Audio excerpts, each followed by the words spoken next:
And we're live. We are live. Why do you always stick things on the middle of your head? I'm just hanging around. I can't wait for that to come off and you're left with the mark. Mark? What's that perfume?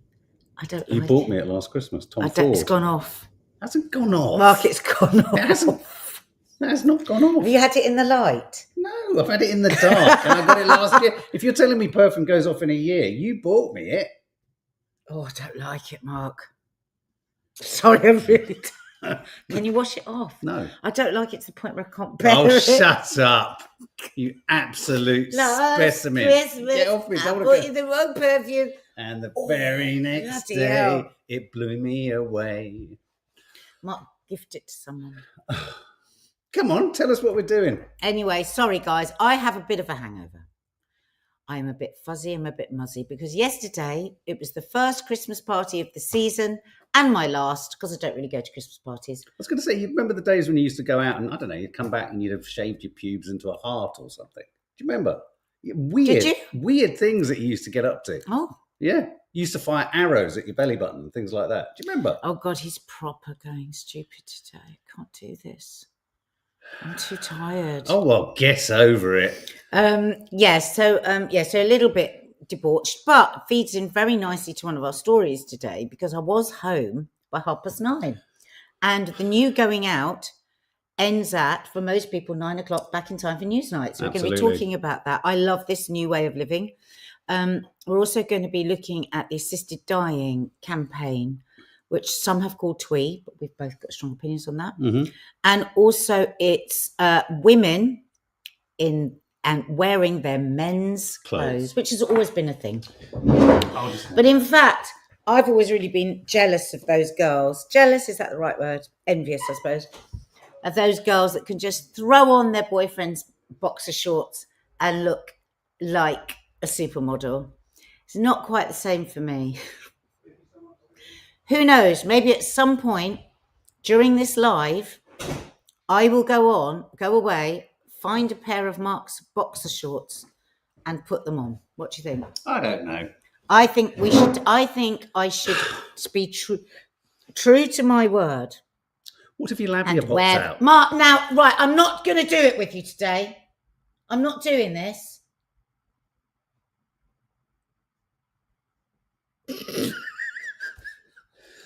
Sorry, I went into... No, it's too much. Yeah, you've gone there, you've had a big blast of fresh air, and now you've come back completely full of yourself. It's true. It's true. My ankles feel lovely and crisp. Do yours? You need to calm down. Right. Now. We said earlier this morning when Nadia finally emerged like a tortoise. Yes, I can hit 10 o'clock. Because what time do you want to do coffee morning? I said, coffee morning. The time we said, 10 o'clock. But you said, because are you going to be there? I went, of course. Well, the last time I went up, you were crying on the bed with a towel draped around your head. You know why I was crying? No, I know. Our daughter was went to an open mic yesterday with her college. And I suppose it was because she's the first year at uni. Well, not uni, what's it called? Drama college. Yeah. And all her friends were there. It was a really, really packed pub.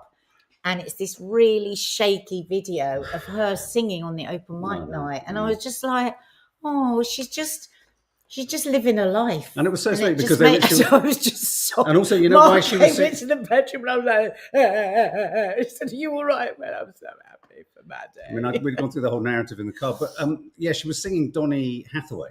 And the reason being, because it's Movember, it was in tribute to men's mental health and singing songs by artists for whom mental health was an issue. And of course, he tragically, I think, killed himself, didn't he? So I didn't know that. Yeah. Mark, says Lee Durrant, these are the days when it feels so good to be sober. It feels so good. It feels crystal clear and clean, Lee. I don't know whether my friend Lee Peart is here. And I don't know whether as I was going down the stairs and I saw a tray of shots going up, whether he was a part of that or not. But I was not a part of that. And I'm feeling incredibly smug. Let's just have a moment to pause and entertain this thought. Imagine if me and you, when we met, also knew Lee Peart. It would have been a disaster, Lee. Not all three of us would be here. Disaster. Yeah. Right. Okay. Let's get a move. Okay, let's get a move on. Okay, let's talk about big story. Let's talk about the assisted dying campaign. Obviously, the assisted dying bill tomorrow is coming before Parliament. It's a free vote. Everyone's allowed. No party is going to be telling their MPs to vote in a certain way. It means everyone can vote based on their conscience. And we've been hearing a huge kind of volley of, I think, really emotional, emotive, passionate, powerful stories and pleas for give us the choice over our own fates. And yet we've also heard many, including people like Gordon Brown,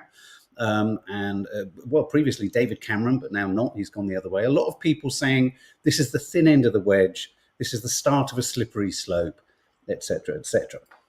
We've talked a little bit about it, saying things like, I worry that maybe the opposition to this is Big Pharma, worried about the money they could still make from end-of-life care. But then there are others who are saying, which I think is a really compelling argument, which is maybe if hospice care and the provision of end-of-life treatment was more meaningful and more comprehensive and more guaranteed, perhaps there would be less of a need for a bill such as this. Where do you sit on it? And so basically we're going to talk about, there's been an advertising campaign. Well, let's have a look at that. Called Dignity for Dying. And the adverts have gone on the underground. It's caused quite a bit of outcry, actually, and sort of upset. And now we know the lovely lady who's part of this, don't we? Dignity in Dying is the charity. Sophie Blake was part of our... she took part in our Westminster... showing some of the posters for those of you listening. In our Westminster challenge. She was here. She was one of the women here. She's in this poster. Yeah. That's her there. But I'm just showing her in her too. Let me have a look at it. One of the women out the front of Westminster with us, and so these, I'm going to show the posters. She has stage 4 breast cancer. I believe at the moment her treatment is working really well, but she is passionate about having the choice. Yeah, and I too am, and I think that this advertising campaign... I'm just showing some of the images now. These are the posters. My dying wish is my family won't see me suffer, and I won't have to, with an image of lovely Sophie there, dancing. Another one is my dying wish is to know I have choice. My dad didn't, is the middle poster. And the one on the right, a woman playing guitar. My dying wish is to play out with the ones I love. A little strapline beneath it that says, when I cannot stay, let me choose how I go. I think it strikes me as it's an obvious right. I think the vast majority of people actually, and listening to people who are against this, agree with the concept, but it's the application. They worry about it. Yeah. I mean, it's like I said a few weeks ago when we were talking about this. We own nothing in our lives, but I think that we should be able to own our own body. And I think, having read a lot of the different pleas that have gone out and have been, put into the papers and on, various TV shows. Every time I'm convinced by what people say. And we were reading one this morning, weren't we? And this guy was talking about his wife, and it was the last 4 days of her life. And she was in agony and she was suffocating. And he said there was no more purpose for those days other than the suffering. And she was pleading with her palliative care nurse. Can you imagine the palliative care nurse to end it for her? Is this the lady who was struggling to breathe? Yeah. And you just think, and another friend of mine that witnessed her father dying, and it was brutal, absolutely brutal. Just one second, we're just going to turn this I'm leaning in, that's what I'm doing. Oh, you can go round us, honey. You won't be seen. Okay. Absolutely brutal for him and for all those around him to watch him suffer so much. So I totally get it. Like you say, though, the worry is that the list of requirements, a lot say cannot be properly policed or because it's quite a long list of requirements, isn't it? Like it has to be almost certain that you'll die in the next 6 months. Yeah, I mean, I think a number of people who are, so there's two aspects to this story, so I'm a bit confused on the way we've gone into this. It's the adverts. Do the adverts, images such as this, make it, do they sort of trivialize or make light of something? As in, these are people dancing I want my dying wish. They've turned it. Is it a bit meme-ified? Is it a bit social media friendly? Do you know what? As I look at them more and more, Mark, I think this is I think these images are frightening for people. And do you know why? Because everyone is in the images is living their best life. Yes. And nobody wants to think Tell us what of this. Do you know what I mean? It's like, so would it be better to have what would people prefer, that you see someone in their agonizing last days in these posters? And I think they're missing the point if that's what they want, because what we're saying is, whilst we have the right to fight, like in our the sane part of our life, we want to fight for this, because we know that there could be a time where we are too weak to fight for this. Do you know what I mean? I think that a lot of people don't even want to think about the possibility of their death. But, you know, for a lot of people, we're very different. And even people we know who are going through challenging times in their lives around diagnosis, cancer treatment, etc. We've come across many people. We know many people who are struggling under the duress of, you know, the spectre. Even the people we know have a very sort of, at their best times for themselves, can have a gallows humor about this. But for a huge number of people in the population, it's a genuinely scary, and it's not spoken about. And it's not something, it's something not spoken about. For a vast majority of people, even if they're not actively religious, I think at the point of facing death, more people than we would probably think turn to thoughts of religion and need the system of funerals, cremation, remembrances.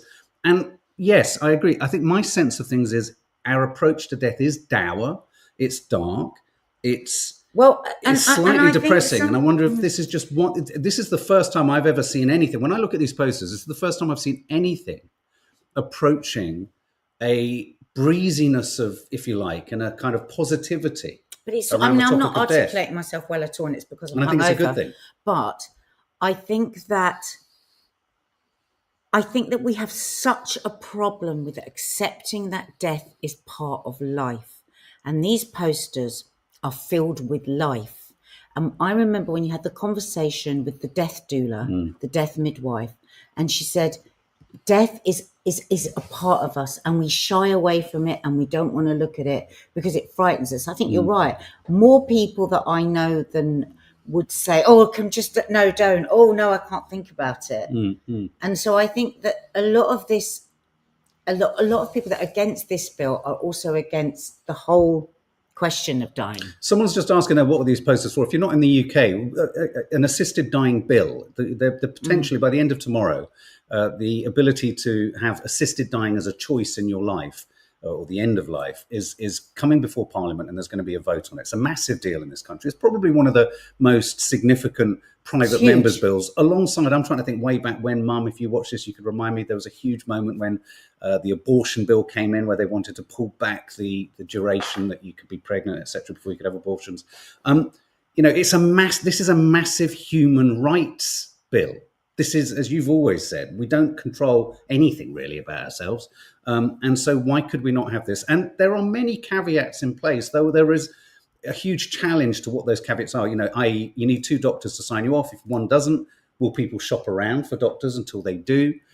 There's the idea of predicting anyone can only live for 6 months, when it's a highly imprecise science, being able to say to anyone, this is how long you're going to live for. But the adverts are there, in a sense, not promoting, but suggesting, they're campaigning for the assisted dying bill to come into law.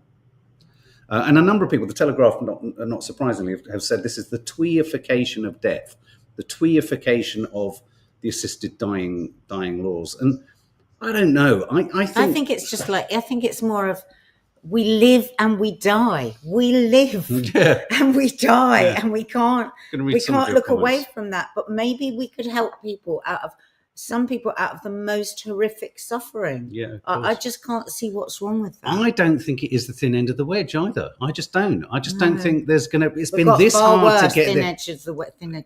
We're further than the thin end of the wedge of a genocide. No one seems to bloody care. Erin Bullimore, they're good. It's showing people who are happy with their lives, happy with getting a choice in how it ends. People are comfortable because they don't want to think about it ever. But we should. Can I please thank Aaron Bullimore for putting into a couple of sentences what I've been unable to articulate because my brain is a little pickled from rosé wine. Noreen, it's just about choice. It's not forcing people to even consider the choice. Entirely agree. Shame governments don't trust people and automatically go to the worst case scenarios of what humans will do. Very good point. And in fact, that's a strong point that I've heard somewhere else where you keep hearing it suggested, oh, this is the worst thing that can happen. Yeah, why don't we talk about the best thing? We don't necessarily know that, but also we do know what the worst thing is that does happen to people. So we know that it's not right. So why are we kind of speculating about something that has a lot of provisos and caveats baked into it that I don't think could see it running off into the distance as a means to kind of get rid of people, which I think some people are wanting us to think. Me Too, it's not the thin end of the wedge. It would require primary legislation to change in the future, i.e. democracy. But Me Too, I think me and you disagree. We don't really live in a democracy because actually, if it doesn't pass, 70% of the population want it. So where's the democracy in that? 70% of us want this bill to pass. Oh, really? Yeah. That's interesting. And it'll be interesting if our MPs simply don't represent their as in a parliamentary democracy, represent their constituents. Okay. Okay, moving on. Should we do Grouchos? Yeah. Here's an image of it. How many of you have ever heard of the Groucho Club? Because this may be very London-centric. It may be very TV-centric. But this is a very well... Everyone in London knows the Groucho Club. Yeah, absolutely. It's a private members club. It's difficult to get accepted in Groucho Club. You have to be, what's it called?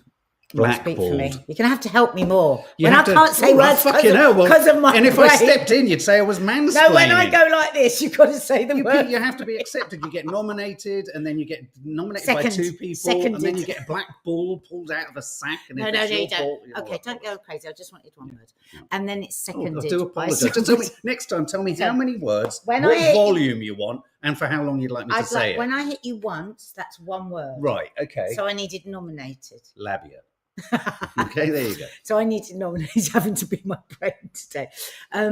It's just been a crazy ass place over the decades. Mark's filmed in there many times, haven't you, with crazy people like Damien Hirst? No. I got incredibly drunk with Damien Hirst in there. I was never been a member, but always kind of ended up in there. On 2 or 3 occasions ended up in there. Very drunk, very embarrassing. And it did strike me that it was a bed of iniquity, of just total decadence. Yes. Because when you go in, it's really cozy and like big creaky old chairs, not in a gentleman's club way, because there's every kind of person. We were there recently with Lee, actually, because Lee's a member of Everywhere and I've never been a member of Anywhere. And Dina and I and Lee's boyfriend. Lee Pitt, my beloved Grouchos. Yes, your beloved Grouchos, darling. That marvellous afternoon that we had. And it's just like you've probably heard of places like the Soho House Club, which is so different. It's a kind of precursor to that concept, though. It was been around many years longer than Soho House. But Groucho Club is just so much better than Soho House. It's you've got really young people, you've got really old people, you've got people dressed really badly, you've got people dressed like supermodels. Whereas somewhere like Soho House, it's all like Soho House, like we were saying. You get 30% off if you're under 27. That's its vibe. I love the fact that they're very, very, very honest about their ageism. So it's young, you get it free. So you've got to be hip, you've got to be cool, you've got to be with your laptop open and your glass of mineral water and your chamomile tea. Whereas Groucho's is the den of iniquity and you can feel it in the walls. It's dirty. It's dirty in a kind of classy way. Yeah, but it's like... Yeah, it's just old-fashioned decadence. People aren't sitting there going, oh, God, should we really have a second glass of wine? They're going, should we have 4 brandies now after our 3 bottles of wine? It's that sort of a place. And it's over the years, it's been a scene of... I remember once filming... we used to use it a lot to film... I don't know why, we had a connection there for some reason. We used to use it to film a lot of interviews for Taste of My Life, the friends and guests and what have you. And I remember we were filming one interview one day, and I think the room that they put aside for filming, a lot of clients or, people who were there must have thought it was the bathroom or something. Because anyway, one day we were filming, John Cleese smashed through the door, knocked the light over, came in, sort of, he was like, what the hell are you all doing here? And I'm sort of like, fucking hell, it's John Cleese. He looked deranged. He was after something or someone. He was on the hunt. And it's that kind of place where when you bump into anyone in there, everyone's charging somewhere. That's all I'm saying. Yeah, whether it's for food, whether it's for drink, whether it's for whatever. But it has been shut down. Yeah. Yesterday. In fact, I've got the notice of closure here. Look. And all staff have been threatened with being sacked if they discuss it in any way. And what's the actual headline? It's police on the grounds that the police believe that the premises have failed to uphold the prevention of crime and disorder licensing objective. Now, for anyone in London who knows Grouchos, it's very funny that is stated so sort of legally. That's what it's been for all these years. It's always been. But yeah.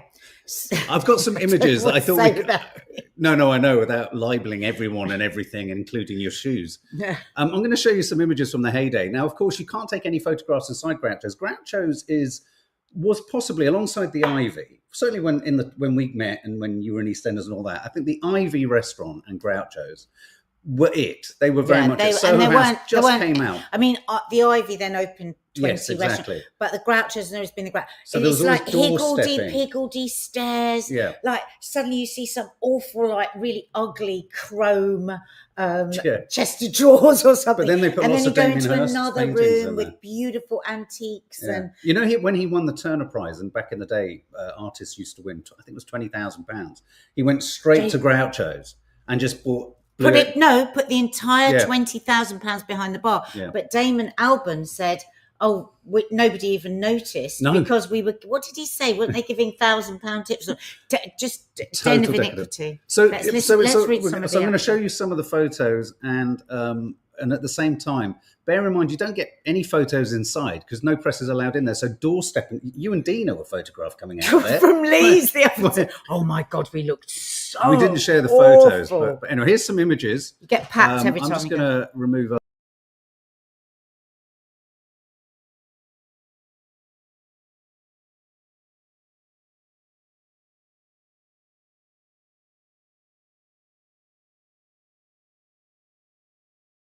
It even doesn't, even Kate Moss doesn't look great. You always look shit coming out of Grouchos. Not too sure who those are. Look, Liam Gallagher coming out. These are the images I remember. That's the exterior. It's on Dean Street. Lily Allen coming out the same door.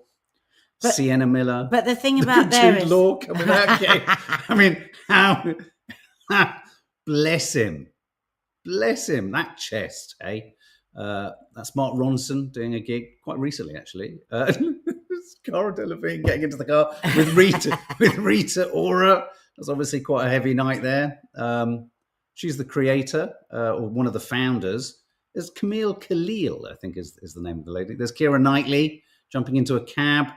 You go in there and you feel safe. I think that's Tom the Hardy, thing, isn't it? And that's why people. Chris Evans. So Keith Allen revealed that he and Damien Hirst waited tables during breakfast on one of their no trouser days, and Stephen Fry archly quipped, "I ordered a sausage, not a chipolata." Everybody has a Hirst story, even our Mark here. Apparently he once said. Publicist Mark Borowski, I don't know how to say it. Oh, I know him. Said that Damien Hirst once set fire to my chest hair and I ended up in casualty. These are I have to say, the thing I love about this place, there's a brilliant exhibition, by the way, in central London. Francis Bacon, check it out, the National Portrait Gallery. He was one of the old Soaks in Soho. Old Soho had a lot that was wrong with it, don't get me wrong. But that was the kind of dirty, battered charm of Soho. And I think Grouchos, like it or loathe it, and it is for the media savvy, the wankers and all that, it's a critical part of Soho. It'd be terribly sad if the place shuts. Oh, it mustn't shut. It mustn't shut. The club was also notorious for its drug taking, especially cocaine. The snooker room was known as the Peruvian Procurement Department. According to journalist Mark Edmonds, who said the Groucho became a buzzy, drug-fueled fun place seething with opportunities for nocturnal naughtiness. Oh, God, nocturnal naughtiness. Yeah. Do you remember... and here it says, in the middle of the bar area, this is another story. The Tarquin criminal, will be devastated. nicknamed Mr. Nice, do you remember he's the cannabis man? Oh, God, yes. Took out a vial containing a small silver spoon and cocaine, which he proceeded to snort very publicly. No one in the bar noticed it or seemed to care. This was a very long time ago. Obviously, they put their foot down over that sort of behavior. So anyway, so it's been temporarily closed at the busiest time of the year. And right now, if you go into Soho, there are celebrities not knowing where the fuck to go or what to do just with go and hang out around Groucho Clubs and there'll be pissed celebrities like banging into the door. Walking into the door, looking for a ham sandwich. Looking for somewhere to go to the Peruvian procurement room. I mean, Department. Oh, I think that's fantastic. Okay, Nads, I think you need to get some boxers on, because look at this lady. Is that Gigi Hadid? Oh, my God. You would know Hadid if she came and sat on your face. I really wouldn't you care. You always pretend you don't I wouldn't care. I wouldn't be looking to see. I didn't mean it. Actually, I didn't mean to say that. That was an awful thing to say. No, I really didn't. I meant to say slap him in the face. Well, that too. I mean, what, after sitting on my face? I didn't mean it. I didn't mean it. This is incredibly visual. Sorry. I did actually misspeak. I didn't mean if she'd slap. I was going to say. Yes, what were you going to say? If she'd slap me in the face with a wet kippers, food, or anything. If she's wearing a pair of boxers. If he ever says, "Oh, is this a Hadid?" Know for sure he's got no bloody idea, because he wouldn't know a Hadid if she came up to him. Well, of course I wouldn't. I wouldn't be able to see her. With a kipper. Or sat on my face. Stop. In a pair of boxer shorts. Stop. Now, I want to ask a question. Oh, God. I really hate it when you say this. And nobody encourage him. We don't want your question. We don't need your question. Why? Oh, God. No. Are you going to say something about her area? No. I thought about it. I'm very glad you paused. I'm not. I'm moving on. Here's another one. No, you see. Why do men like women wearing I don't think that's boxer shorts? Just thought I'd chuck that in. Lee, we need more photos of you in things like this. Why do women wearing men's clothes? This is what are the clothes? Do you know what? All my life I've been really envious of women that just go, "Oh God, this is my boyfriend's jeans. Oh God, this is my boyfriend's boxer shorts." You used to wear my jeans all the time. And then they look lovely. I never look lovely. Hang on. There's a photo of you which went out in the vlog recently in Herne Hill when we went to that. We had found ourselves at that concert. Yeah, we were in Herne Hill. God, these having to grab at straws Hang on. now. And you were standing outside a bookshop, and I took a photograph of you. And I thought, is this just the one photograph? There's a good photograph. No, and from afar. And that's not why it was good. And the photograph, and you were wearing a pair of my old jeans.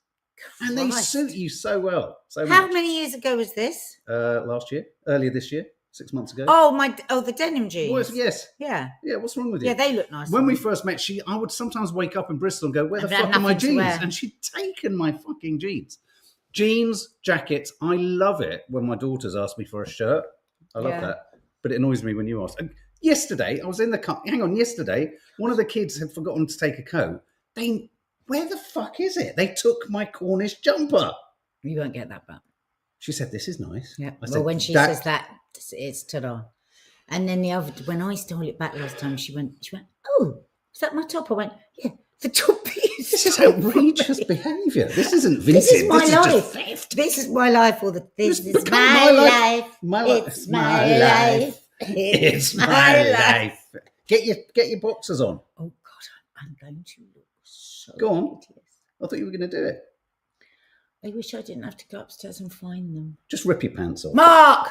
Sit on my face and I'll tell you if you're a Mark! I just want to, just for a minute, I just want to, it's the end, right, okay, just for a minute, I just want to share this with you. We want to have an interlude, yeah? Yeah. Before end of the big night out. Jackie Felino. Natty, why would you want to wear my pants? I don't. I have you know they're rather nice, my pants. I don't they're want to wear them, soft. but because I know what I look like in them. But girls that just put them on and they why just does the look great. bulbous bit come out the front? Is that the heft of the penis? Is it the ghost of is it the ghost of the schlonger? Yes. Oh, okay. I'm going to try and find seriousness of which you said it. Yes. I've got it somewhere. Okay, whilst we wait, I want you to know everyone's been asking, where the fuck is Kamala Harris? Where is she? We've just gone back to saying what we said about her for years before she decided she had a chance of being the president. Prime Minister? She dropped this message yesterday. Listen to what we're missing out on. You ready? I have to remind you. Don't you ever let anybody, I just have to remind you. Don't you ever let anybody take your power from you. You have the same power that you did before November 5th. And you have the same purpose that you did. And you have the same ability to engage and inspire. So don't ever let anybody or any circumstance take your power from you. Did she post this by herself late at night, like 2 o'clock in the morning? Nobody looked over that. She slurs at the beginning. She slurs at the end. Don't let anyone say to you, you didn't deserve to win the election. Didn't take your power. Take my power. Take anyone's power. I really love you. Yes, yeah. And so in the spirit of that, I thought, fucking hell, she's come a long way since these days. What can be and be unburdened by what has been, you know?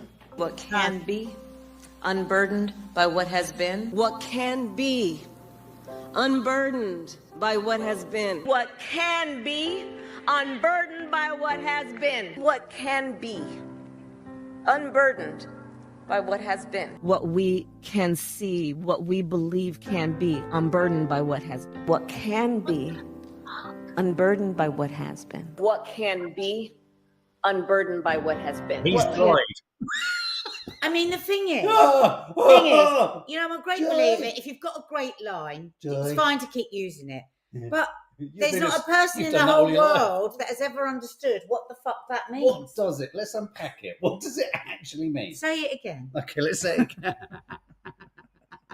Let's just hear the first one. We're not going to put you through it again. But let's actually just unpack it. And what can be and be when you're unburdened by what has been. So when you forget the past... When you forget the past, you can think of the future. And you can think of the future. Why does she say that? Because I've noticed in every single take, she puts a different emphasis on a different word. What can be? What can be? Is that you will be unburdened by what has been. What can be? What can be? Oh, God, I should do a skit of that. I think you should. But let's just remind ourselves of what she said today, because I genuinely felt she just pulled herself out of a drinking session. I have to remind you. Don't you ever let anybody take your power from you. You have the same power that you did before November 5th. And you have the same purpose that you did. And you have the same ability to engage and inspire. This could have been the leader of the free world. Instead. Zoe says she looks deranged. Okay, final story. By 8 p.m, it's time to head home. The Guardian has a piece today saying that whatever happened to the big night out? And I think we can ask Nadia all about that, because she arrived home last night at 9:30. Whereas I'd have thought probably 25 years ago on the first rap party of Lucy, I'd have gone out at 9:30. Would have been leaving at 9:30, and I probably wouldn't have come back. What time do you guys share with us? What is your idea of a big night out? Timings to head out, to go out? When our kids or youngsters that we know go out at 10:30. Leave at 10:30. But I can't believe that I've become the mum that goes, you can't go out now. Why don't you stay in? Come on, we'll watch a film. And they're like, no, I want to go out. And we're like, oh, right. Oh, okay. Oh, have a lovely time. Because it's so unbelievable to me that they'd want. But that was us. I mean, no. I mean, of course, when I was drinking over 20 years ago now. But the thing is, it's a lot of young people doing this as well. It's not just older people. I think one of the reasons going out at 2 and back home at 9. Yeah, Lee says, imagine if we had known each other back in the day. Fucking hell, Lee. It would have been bad. Fucking bad. hell. It wouldn't have been good. I think one, if it was you two, one of you wouldn't be here now. If it's the three of us, two of us wouldn't be here now. That's for a fact. And a different two of us could be together. So terrible. Just don't know. No, that could never work. That couldn't work. Oh, well, it could only work with you. Don't get into faces. Everything's gone weird. Everything's gone weird. It's all gone boxer shorts and everything. Anyway, here's the thing. So back in the day, I wonder whether part of it is to do with the fact that phones, online, tech, there's so much stimulation and stimulus elsewhere. You can get alcohol. Alcohol's cheap. Sorry. Alcohol's cheap. and people do it at home. Listen, whatever age you are. Listen, Janet. Listen, Linda. Listen, whatever age you are, taking a night's sleep away affects you, right? We all know it. Horribly like Kamala. We all know it. Like even our teens, when you're out, it's not just because we're old that when we miss a night's sleep, that we miss a night's sleep, we feel like shit. So do teenagers. For days, they're like walking around in a daze. They're a mess. And so I think that why do we always do it at a time when we would like to be asleep? Because sleep is wonderful. If you're in a club and it's dark, it doesn't matter, does it? Yeah. And then so you've had a great time, and then you still haven't ruined your day. Too bloody expensive, says Russ. I think that's part of it. The way they do say that is it's killed. Yeah, it's killed it. Yeah. Because it's Carris Hall music. I try not to drink at home anymore because the more drunk you get, the more you don't care about how much you bought. I've had the worst hangovers from drinking at home. Yeah. And the other thing is, I think there's so much harassment for girls out in clubs and stuff, creeps everywhere. And so more and more they just aren't going to these clubs. I mean, they're going to shut down in their hundreds, I think. This is a good point, Laura Lou. Remember when all we had was text messages and we had to meet to see people. Now we can see people in the palm of our hands. Exactly. Literally. It's just made us lazy, hasn't it? Victoria Moore takes me a week to get over a night out. Yeah. Day drinks all the way. Absolutely. Maybe we were all just old, says Laura Lou. Surely young people are still out till 3. Well, not as much, apparently. No. Not as much. No. Anyway. Thank you so much, guys. We love you lots like jelly tots. Yeah, and let me just say a big thank you to Ellery Jones, who's gifted five memberships. Thank you. I was going to do a cozy time last night. Things just ran away with us, but it is coming. DK1612, you've also gifted 5 memberships too. Very kind of you. Thank you so much. Thank you. That's very kind. And whoever it was earlier that said they just can't wait for Vlogmas, it's going to be good. It's a corker. It's a cracker. It's a cracker. So don't forget to subscribe, hit the notification bell so that you know when we're going live and when we're uploading. And as I say, we will be keeping on with the news and keeping engaged with those that are not as lucky as the rest of us to have Christmas and all that. But Vlogmas will be a place of complete escapism from this world, which is not very good. Because remember, for what has been, you can be unburdened by what has been. Let's unburden what we've been by and be what we could be. Becoming you. And I'm really hoping to not know Hadid when she's